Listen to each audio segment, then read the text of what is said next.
भारत सरकार ने 20 अगस्त को लोकसभा में एक ऐसा संविधान संशोधन विधेयक पेश किया है जिसके बाद देश के प्रधानमंत्री हों, किसी राज्य के मुख्यमंत्री हों या फिर केंद्र अथवा राज्य के मंत्री ही क्यों ना हो, उनकी बर्खास्तगी खुद ब खुद हो जाएगी।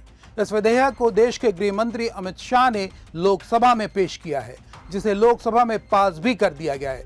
हालांकि इस संशोधन विधेयक को लोकसभा में पेश किए जाने के दौरान विपक्ष ने सदन में जमकर हंगामा मचाया। नमस्कार, आप अभिषेक दुबे के साथ देख रहे हैं CGNN लाइव। देश के भीतर नेताओं की चल रही मनमर्जी पर नकेल कसने के लिए भारत सरकार के गृह मंत्री अमित शाह ने लोकसभा में 3 विधेयक पेश किए, जिनमें से एक संविधान संशोधन विधेयक भी शामिल है। इस बिल के पारित होते ही देश में एक ऐसा कानून लागू हो गया है जिसके दायरे में प्रधानमंत्री, मुख्यमंत्री, केंद्रीय मंत्री और राज्यों के मंत्री आएंगे। इस कानून के लागू होने के बाद यदि कोई भी इस दायरे में आता है तो उसकी बर्खास्तगी भी तय हो जाएगी। तो आइए जानते हैं कि आखिर यह संविधान संशोधन बिल है क्या। आज के दौर में हर कोई दौलत शोहरत के साथ ही पावर चाहता है, लिहाजा लोग राजनीतिक प्रवेश कर एड़ी चोटी का जोर सत्ता के शिखर तक पहुंचने के लिए करते हैं। सत्ता में काबिज होने के बाद ज्यादातर लोग संविधान और कानून को भी अपनी जागीर समझ बैठते हैं, तो उनके पीछे उनका परिवार भी उस पावर का गलत इस्तेमाल करने से पीछे नहीं रहता। इसके एक नहीं बल्कि देश में कई उदाहरण हैं। लेकिन अब सत्ता के सौदागरों पर नकेल कसने का इंतजाम भी केंद्र की मोदी सरकार ने कर लिया है और संविधान संशोधन बिल लोकसभा में पारित हो चुका है। अब आपको बताते हैं कि वास्तव में यह संविधान संशोधन बिल है क्या। बुधवार को केंद्रीय गृह मंत्री अमित शाह ने जो संविधान संशोधन बिल लोकसभा में रखा है, उसके मुताबिक गंभीर आपराधिक आरोपों में लगातार 30 दिन तक जेल में रहने पर प्रधानमंत्री, केंद्रीय मंत्री, मुख्यमंत्री या राज्य अथवा केंद्र शासित प्रदेश के मंत्री को पद से हटाने का प्रावधान है।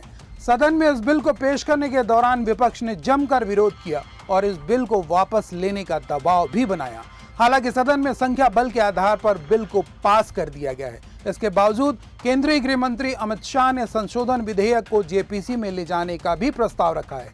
इसके साथ ही उन्होंने कांग्रेस सांसद KC वेणुगोपाल की आलोचना की और कहा कि मैं जब झूठे मामले में जेल गया था तब नैतिकता के आधार पर पद से इस्तीफा देकर गया था।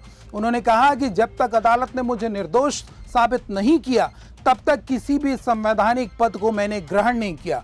हम इतने बेशर्म नहीं हैं कि हम पर आरोप लगे और पद पर बने रहे। उन्होंने कहा कि विपक्षी नेता हमें नैतिकता का पाठ नहीं पढ़ा सकते। अमित शाह ने कहा कि मैं चाहता हूं कि देश में नैतिकता का मूल्य बढ़े। मुझ पर झूठे आरोप लगाए तब अरेस्ट होने के पहले मैंने नैतिकता के मूल्यों का हवाला देकर इस्तीफा भी दिया और जब तक मैं कोर्ट से निर्देश नहीं हुआ कोई संविधान पद मैंने स्वीकार नहीं किया। ये क्या सिखाते हैं नैतिकता में? मैं तो इस्तीफा देकर गया था और मैं तो चाहता हूं कि ये नैतिकता के मूल्य बढ़े। हम ऐसे निर्लज्ज नहीं हो सकते कि हम पर आरोप लगे और हम संवैधानिक पद पर रहें। लोकसभा में संविधान संशोधन विधेयक बिल को लेकर पूरा विपक्ष विरोध में नजर आ रहा है। विधेयक पेश किए जाने के दौरान विपक्ष ने बेल के भीतर प्रवेश किया और गृह मंत्री को रोकने का प्रयास भी किया, लेकिन सरकार की तरफ से गृह मंत्री अमित शाह ने बिल को पेश किया और लोकसभा में बिल पारित भी हो गया। इस पर जन स्वराज पार्टी के नेता प्रशांत किशोर ने कहा कि देश को ऐसे कानून की वास्तव में जरूरत है।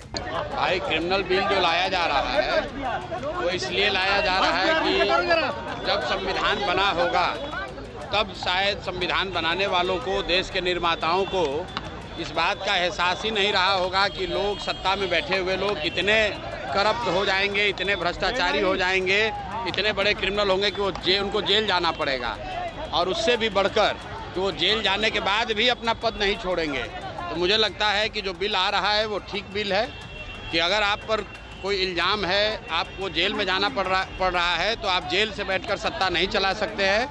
तो ये कानून जहां तक मैं समझता हूं ठीक है। सीधे तौर पर इस संविधान संशोधन बिल पर गौर किया जाए तो सत्तासीन लोगों की मनमौजी रवैये पर नकेल कसने की तैयारी है। जो लोग कानून को अपनी जागीर समझ बैठते हैं, इस विधेयक के आने के बाद उनके भीतर भी खौफ रहेगा। इस विधेयक को लेकर आपकी क्या राय है?